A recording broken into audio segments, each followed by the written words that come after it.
You're my gorgeous friend. Panic attacks. You can imagine when you don't have experienced it, what does it do with you? Thoughts that aren't rational, but it's just in your brain. In my youth, there was somebody, and also a little bit of my father, and I was a scared child. I'm always an optimistic person, a voice in my head. I didn't dare to sleep in a hotel when it was hard. Manja, don't worry, we just do it very slowly. With the medication, I didn't have any fear attack. You're breathing, and that was a big way to help control even the tiniest of thoughts, let alone a fear attack as well. And many people, I think, are just in their heads.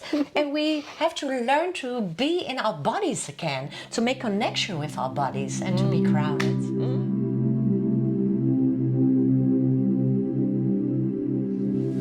Okay, so beautiful Manja. You're my gorgeous friend and I love you dearly, and we've had a beautiful couple of days here in England.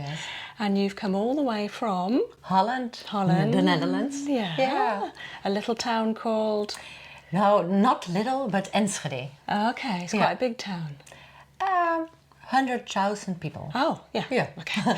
That's a little bit bigger than my little village. I'm very excited to treat you today. And we met in Portugal at a yoga retreat with Drew Yoga. Yes. Which is very dear to our hearts, Drew, isn't it? And we do you know, I remember the moment that I first saw you at reception at the hotel, and you turned and looked at me. You were later arriving than other people, and I was at reception for some reason. And I instantly knew I wanted to be your friend. Ah, so sweet. I just thought you have such a gorgeous energy about you. And I'm trying to put my finger on why. And I think this is going to sound really strange. Obviously, bright eyes and your demeanour. Do you know demeanour? Your countenance. Appearance? The position of your body. Okay, Yeah. But also your chin. Because when we are wanting to lift ourselves, we lift our chin. Yeah? And people... and I'm the same, it happens to all of us. If we're feeling down, we drop our chins. Okay. Yeah. I mean, we have to for work, but you know, when you're at reception of a hotel, you were like this, you know. And I thought, I just want to be your friend. Yeah, and we are. So I'm very lucky. I'm blessed. So the reason, or one of the reasons you've travelled from Holland is because we talked a little bit in Portugal about a condition that you sometimes suffer with, not very often now, and you're really getting to grips with it. But you said you wanted to bring your story to the camera for other viewers who may well be going through something similar. Do you want to talk about what it is? Yes, I had really fears in me, and it were panic attacks, and they are so terrible, big, that you can imagine when you don't have experienced it, what does it do with you? I had also in the time nobody who understands it when they don't have experienced it. When I had, and I come why I had it, but when I get just so full of fear, then it's and it begins with a thought. And it's our thoughts that aren't rational, but it's just in your brain, and it's taken you all. And then with me, it began in my feet, and then higher on, just through my whole body, in my arms, in my fingers, and in my head. And it's just terrible, and you don't know what to do, and you don't know how to react on it. You only want to that feeling will be gone. Most of the time, when you had that fear, your thinking is more like that, and you have more thoughts that bring you in, so it stays for a while, and then I am calming down. But it was very difficult just with good breathing. That was very important, and I know now that the breathing you have it with you. And for me, what was helping then, now I have some new techniques. Yes, that was that I had my iPad and do some simple games or walking just out of the thoughts. To distract yourself. Yes, that was for me then the only thing, or to take a medical thing. A tablet. Yes, but then it didn't. It didn't help. Appear just like that. It wasn't instant. No, and when it a little bit was helping, but then you just felt the nervous, you panic. Yes, you feel nervous, and you don't know what's there. There is nothing going on, but you don't find the rest anymore in your body. And then the day after, I was just full of pain. My muscles and all my body hurts.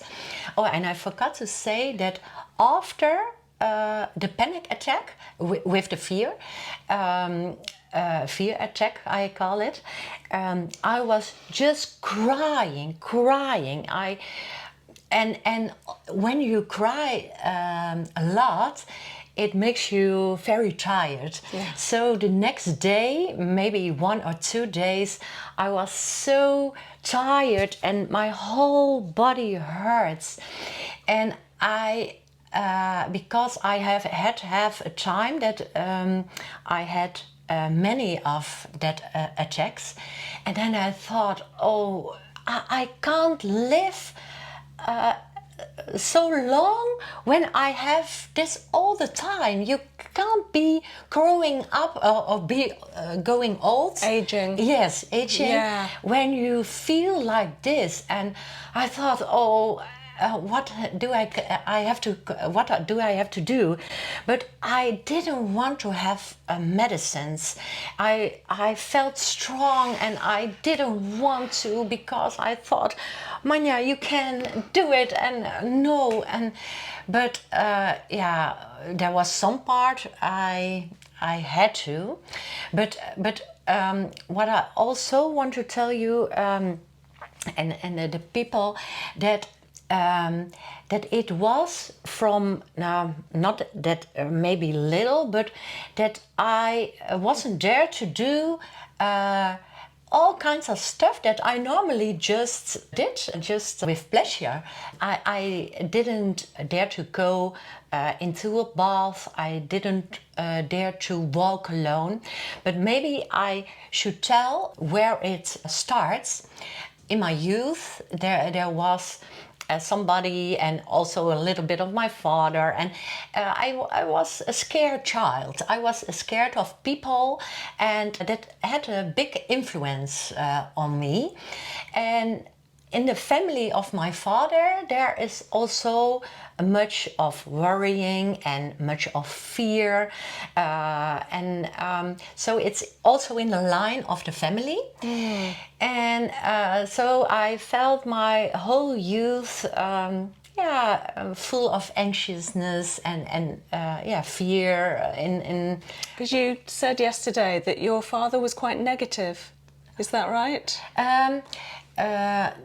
He had negative thoughts, and at the end of his life, he was a very worried man. Yeah. And he was, you have light people, and he was, I don't know in English, but he was heavy. Dark. Yeah, yes, not always, and he was at the end of his life. He was depressive, and then he said to me, Manja, I'll never get better in my life, never, and this is it, and my life is ending here, and I knew I could talk to him, but I know that he was so convinced about what he was thinking, and he couldn't live, and he ended his life himself. And it was after he was 1.5 years, he was very depressive. He committed suicide? Yes. Oh, I didn't know that. Yes. Oh, Manja, I'm so sorry. Yeah. Oh, I didn't know. Yeah, this was, and yeah. And that was why he, 3 days before he died, he came into our house. He was visiting us, and I see it like a film when my mother came in, and my mother she walks into the kitchen with Chita, my husband, and my father was in the at the front door, and he said, "Oh, Manja, I'm so glad that we are going along so well the last few years, and you are such a great daughter for me, and but I'm so sorry," he says, "because you were sometimes afraid of me, because I was I'm telling you some things, and you were afraid of me because my reaction was very strong, and I'm so sorry for that." And he was then hugging me, and he says, "Please forgive me for all the things that I've done to you." And we both cried then. But then I didn't know that 3 days later he wouldn't be there anymore. So he had that kind of feeling that there was some time, maybe I don't know if he just had exactly that day, but he was trying to put things right. I think.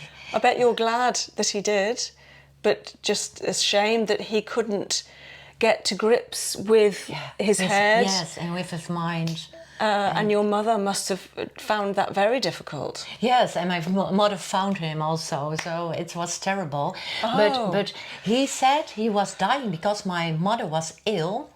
She had a very aggressive disease, but we didn't know. And my father says, "Your mother is going to die. I know. She don't know, and she doesn't know, and the doctors don't know, but I know she's gonna die." And he was right, and because he felt it, and that he couldn't have lived without her. So my mother passed away 10 months later. Really? On the it's ALS in Dutch. It's a muscle disease. I think it's muscular dystrophy. Yeah, maybe. Yeah. I don't know the name. Yeah. But when I realized the thinking of my dad, I was thinking also before he was dying and after he was dying, the power of your mind. Yeah. Because when I was anxious, we talked about it. My father, he could talk about his fears, and with me he said, "You are, I think, the only person who understands me," he said, "because you had the fears, and it's not a shame, but you know how it feels when you are you feel yourself terrible." Because I told him on a trip on the Cotswolds way, I told him about my fears. Oh, was that the first time you told him? Yeah. I but maybe not the first time, but I think the first time that he really listened to it. And he said, "Oh, my darling, I didn't know that you were so suffer. You suffered so much." He was feeling so sorry for me, but that makes also that he feels that I understand him, but I wasn't depressive. I had just but the fears. But I'm always an optimistic person and happy in between the fear attacks, I was also. But I had always, I will be in my strength and I have the power to survive. That was a really deep feeling, and but yeah, it was a very lonely period. I felt so lonely because nobody could understand. When you broke your leg, and Chitte, my husband, he was also ill in that period, and he was in the hospital, and I don't know when you the big things in your colon. Yes, and then the big one, he had colitis, and it was taken away. Yeah. And nowadays, and it was, I think, in 2014 he was operated, and nowadays people ask still, how is Chitte doing? Is he doing well? Because it's a physical... Yes. Right. And for me, my colleagues, my friends, family, they didn't ask after it when I tell something about it, but nobody asked me ever. So does that make you feel lonely? Yeah. Oh, yeah. Lonely. It was such a lonely period. Yeah. So, a couple of questions, Yes, but yes. don't forget where you are. Yeah. Physically, how did that feel? You said that it started at the feet and worked up. So I presume that's the blood circulation that's pumping very hard. Yeah. It's the nerves that are heightened and tingling. Is that right? Mm-hmm. And your heart must be pounding. Your lung, your breath must be fast. Yeah. Oh, do you sweat? Yeah. You don't know where to go. Yeah. Does it feel like your heart is just going to burst, or? It's so difficult to say. But it's like something strange is coming into you. A vibration. Yes. Yeah. But like a vibration that isn't. From yourself. It's from outside. It's because you have no control over it. Oh, you have no control, and I was so scared. And the first time it happened, it was because I never took any drugs in my life, and I was curious for an experience, and I asked Chitte, "Hey Chitte, shall we use one ecstasy pill?" Wow. And we did, but after half an hour I didn't feel anything, and I took another half. And that was too much, and then I just flipped. And I really thought I was going to die. And my children were at my parents' house. They were sleeping there. And I thought, I never see my children again. Oh. But this is the consequence of what I have done. I made a decision, such a bad decision, and now I have to pay for it by dying. Yeah, I didn't die. So I survived that night. It was a terrible night. It was terrible. But after that, then the fear attacks because I think a fear attack is for me something else as a panic attack, because I had also panic attacks, and it's for me totally different, and that's why I call it a fear attack. And then I was, I don't know, maybe a half year later, maybe a few months, I don't know exactly, I was in Belgium because I was visiting with Chitsa, my daughter. She was in Hastings for a summer period, and we went to Belgium. We stayed there for a night, and then the next day we would go further to England. And then I hear in the hotel, I heard a voice in my head, but now I think it was my own voice. Yeah, But at the time, you thought someone was talking. Yes. Right. Yes, that it was like a ghost is not maybe but a spirit, A presence. Yes, a presence. Yeah. And the presence says to me, I heard, go to the window and you can jump.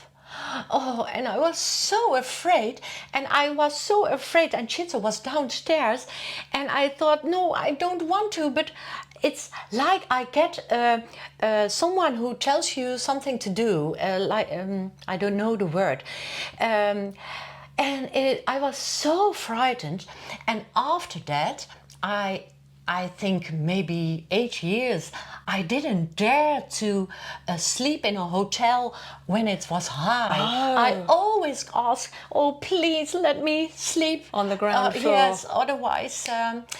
Now, and there was another time I was at a train station in Rotterdam, and there was a train just going so fast. He didn't stop the train, and I was so afraid.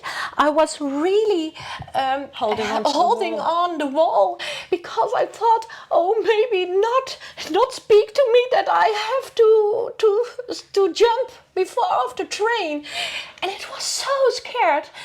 And I have many years that I was on a train station, that I put something on my ears, or maybe down to the stairs, because I didn't dare to be in the neighborhood of the train, because maybe the voice would say that I had to jump, but I wouldn't. I didn't want to jump. I am a lively person, so I just was so afraid to lose control, that I haven't control of my own system, and it was so scared.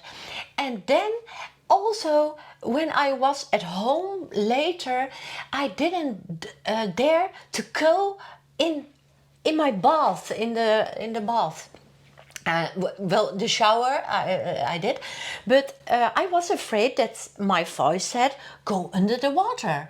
And I was afraid of knives, and it was really terrible. And then one time we flew for a holiday with my husband and daughter to Tenerife, and then I get a real fear attack in the plane.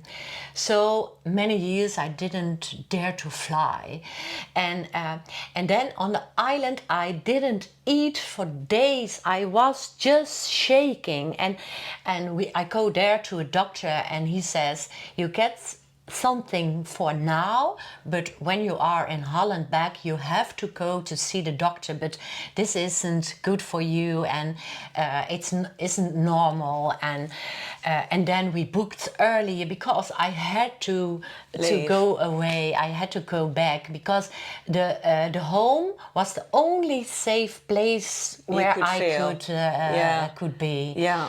So, and then a few years I didn't dare to go to an island, and I didn't dare to ride my car. I didn't dare going with the train, by the plane. I was building also a little bit up, but there was one time in 2015 that it was so bad that I go to the doctor with my husband, and he said to the doctor, now Manya, she doesn't have any choice anymore.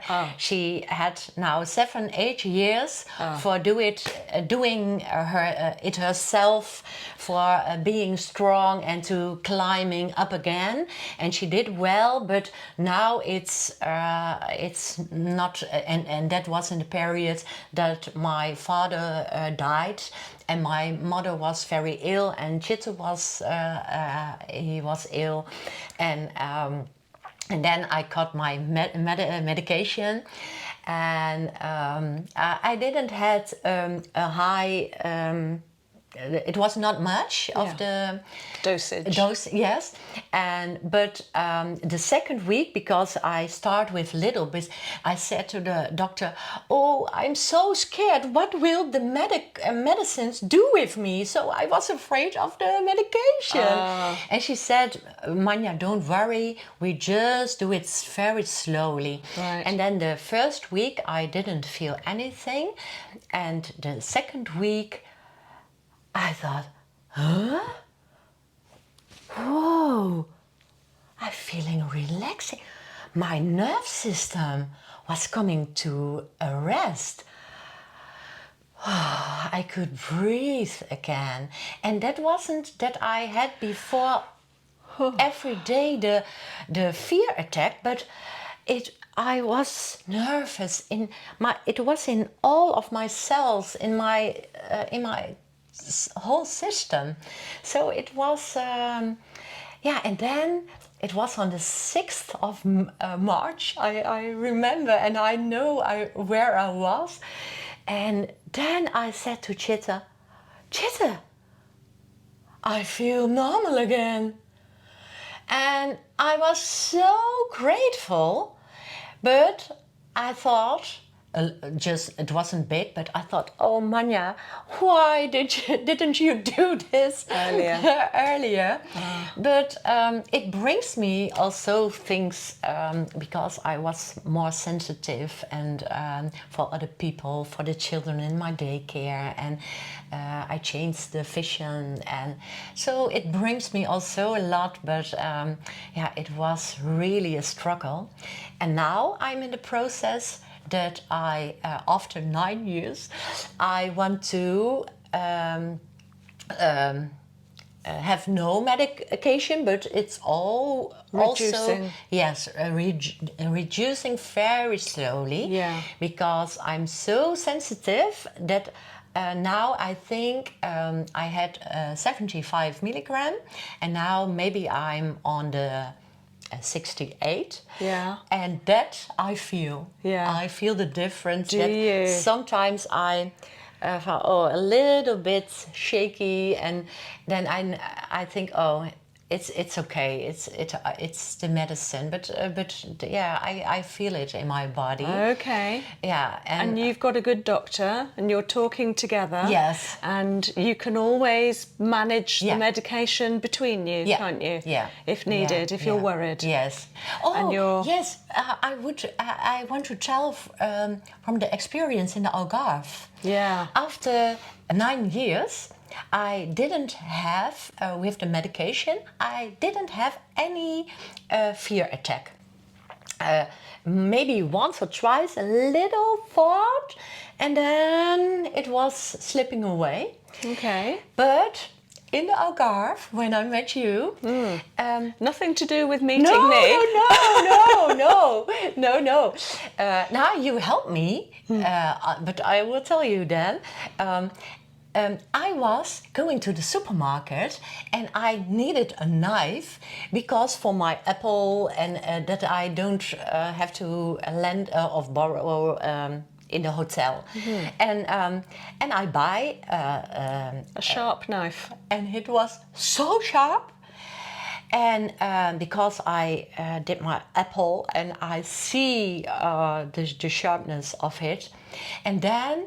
And so it's in your hotel room. It was in my hotel room, and then I was prepared to going to sleep, and then there was a thought, oh, that knife, oh, I can cut my fingers off, or I can do anything because the knife is so sharp. And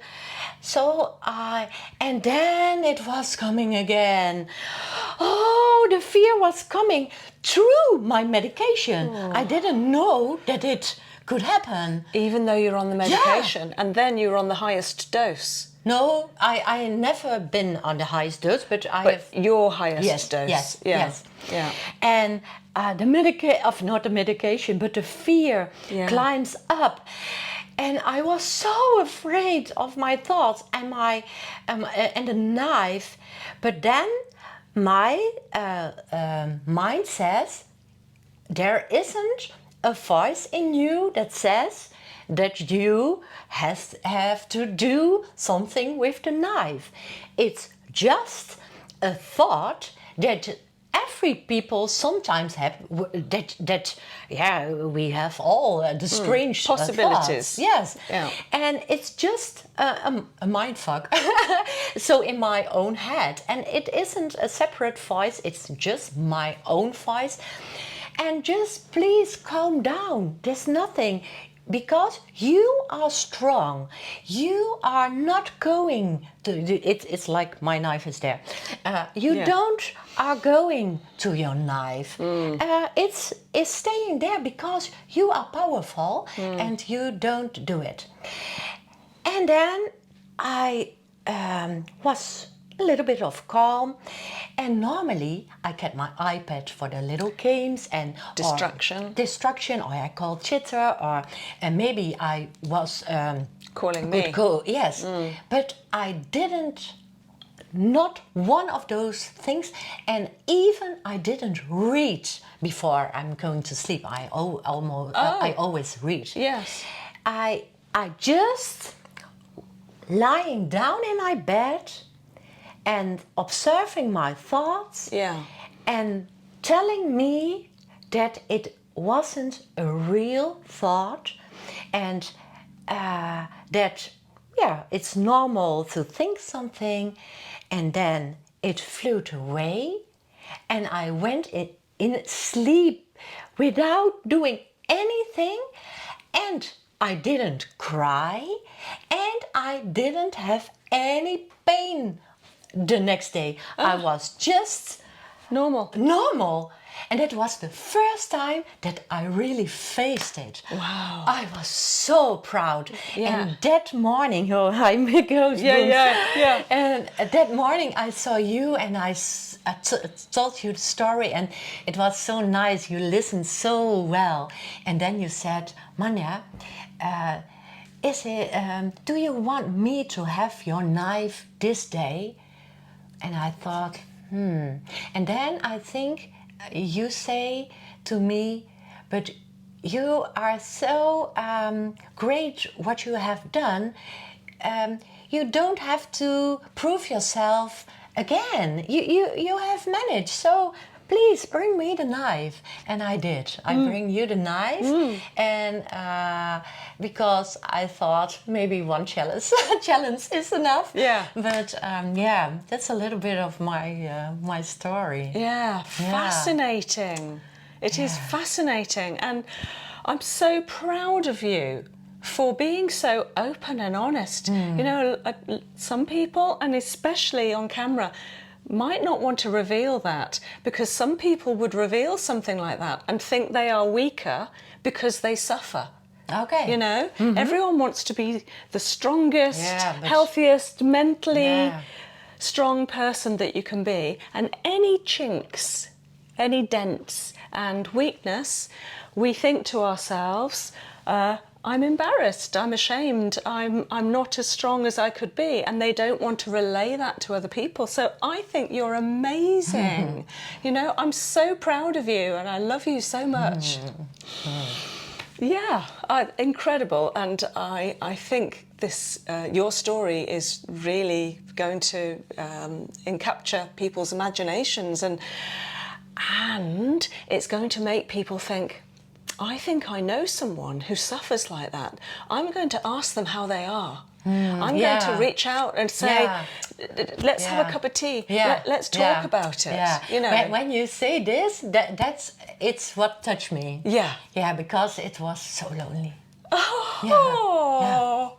Yeah. Because you felt on your own, even though your husband knew everything about it. Yeah, and my children and you could tell the doctor. Yeah. But before you went to the doctor, you didn't have anyone. Yeah. How dark it seems that I think there is always a solution when you are open for it, and it maybe take long, but yeah, and maybe it takes a shorter time, and there are people who wants to help you, but yeah, you have to find the right people.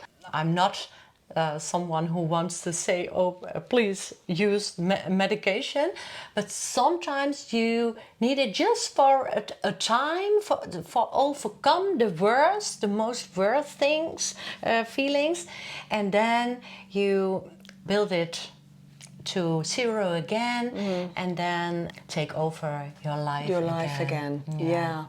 So one thing you talked about earlier is your breathing, and that was a big way to help control even the tiniest of thoughts, let alone a fear attack as well. Yeah.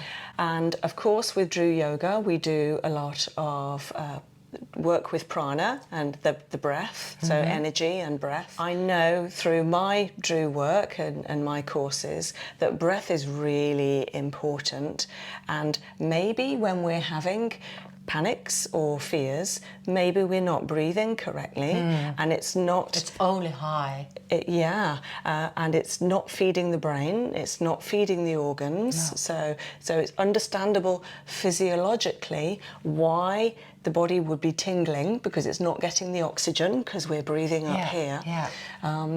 So do you want to talk a little bit about Drew and when you found Drew and how you've brought the yoga, the meditation, the breath work into your life to also help you? Yes, but I started the course of a Drew yoga teacher in 2014. The same year?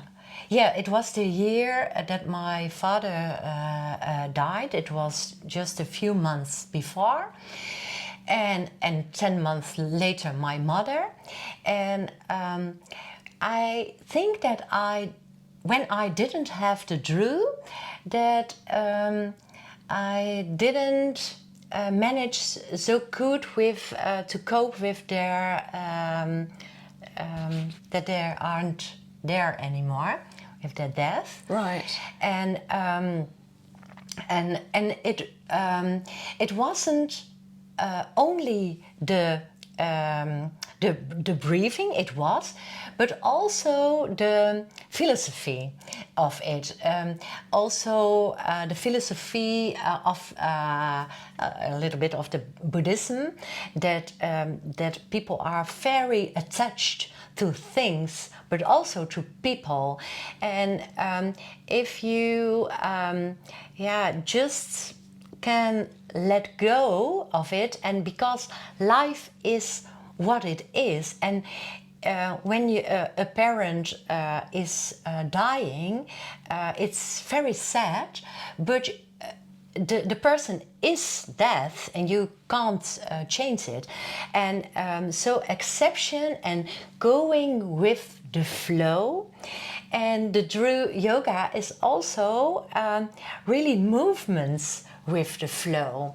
And I think when you are bringing flow into your life, into your brains, in everything, then the fighting with life isn't that strong. It makes it more light, and all the movements helps, and also the breathing, and it can also be a simple breathing, because we learned a lot of techniques, but when I am a little bit restless, I just do two techniques. I just put my hands, just one above my navel and one beneath my navel, and I just breathe through my hands and back.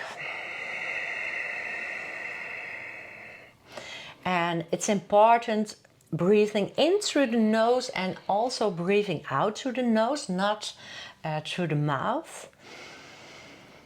And also the other thing, but it's all, you can also integrate it with this technique. This is very simple, but make the coming out breath, the breathing out longer than the breathing in. And I think, yeah, that is so helpful. And sometimes I was long ago, but I was in my adult time. There was someone who says I didn't breathe well, and that I couldn't breathe through my stomach. And she said to me, and I said it also to my people in my group, if you had any difficulties with breathing through your stomach, just breathing in and push your stomach out. Just push. And then it's going in, just automatically. And then you learn, because some people have to think about it, and then I learned how to breathe to my stomach because I didn't know. It was long before I started the course, of course. But I want to say that also, because we think it's normal, oh, breathe to your stomach, but that isn't for everyone easy. A lot of people wouldn't understand what you mean, and they wouldn't know how to do it. Yeah. So I'm often telling my clients at the end of a treatment, when I bring them round, I sometimes talk them through breathing using the stomach. Yeah. And it's not something that comes naturally. So like you say, you have to physically push the muscles out, like you're pregnant, looking like you're pregnant, and then draw it in to push the air out. So you're breathing in, drawing the air down, and then bringing the stomach in to push the air out again. Yeah. And once you've done it a few times, it does become natural, doesn't it? Yeah. And now I'm a natural stomach breather. Wonderful. So, yes. That means your lungs will come lower and they'll inflate bigger, won't they? Yeah. And what also helped me so much, and nowadays still I do it often, is for standing and imagine that there are roots coming out of your feet, because for standing tall, for standing strong, and it gives you really the power. And there is also with a group of people, I give sometimes workshops, and then I let them standing and I make a round, and then they had to close their eyes, and I give a little push, and they are going out of balance, and then I take them with them for standing with just roots, strong, like a tree or like a mountain, and feel the connection with Mother Earth, and feel the connection with the universe. And then just also breathing, I'm taking them through their bodies, and then I do this again, and they are standing like trees on mountains. And strong. It's strong. And especially for people who has to manage with fear or worry, they aren't good grounded most of the times. And I was like that. Yes, and that's somebody said to me, I was thinny before, more thinny than now, and you are in the head, she said, and you are flowing out, and that's you haven't any grounding. And so I worked a lot for having a good grounding. All your energy was going. Yes, everywhere. And that is also where people with fear are just there and they aren't connecting. And what I also do, and it's so simple, when I'm also a little bit nervous, then I put just my hands on my legs. Yeah.